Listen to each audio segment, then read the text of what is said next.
First of all, we don't pretend we got what we don't have by buying them $300 shoes, and we know that we can't hardly even pay the mortgage, but we spending money on clothes, and we just don't have it. That's the first thing. You know, one of the things I did with my kids is that I would let them do my checkbook. I would let them balance my checkbook. So they saw how much I had, and they saw how much I was spending, and they knew exactly what I had left. And by the time they finished balancing my checkbook, they realized that, damn, mommy ain't got that much. So they wasn't as inclined to ask for so much. You know, I also, I believe that we should let our children work as soon as they're able to. Let them get jobs and go to school, because we've done it. So why can't they? Now, if we see that they're having problems in school, then we want to be as encouraging as we can, and we don't want to put an extra burden on them. But if they can do it and they say, well, I want to get a job, then say, fine, go ahead, as long as you can keep your grades up. I think that our children need to be involved in our finances at home. They need to know how much we make. They need to know how much we're spending.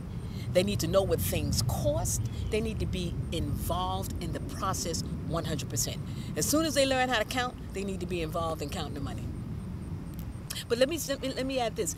We don't need to put a burden on them by telling them, well, we're broke, or we don't have, or that's poverty mentality. We don't need to just put on them that poverty mentality. If we don't have, we don't have. That doesn't mean that we're in poverty.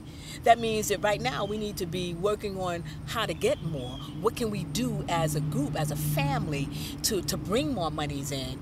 How can you free up my time, 16-year-old, in order for me to go out there? I mean, if I'm worried about you bringing a boy in the house or bringing a girl up in my house or using drugs, then it's going to be much more difficult for me to have that second job so that we can have more money up in this house. So there has to be a level of trust that's happening inside our home in order for us to move to different levels of financial or economic development.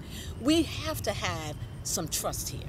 So I think that it's important that we don't impose on our children a poverty mentality, because that's only going to make them afraid to open up their lives to better things and a better way of life.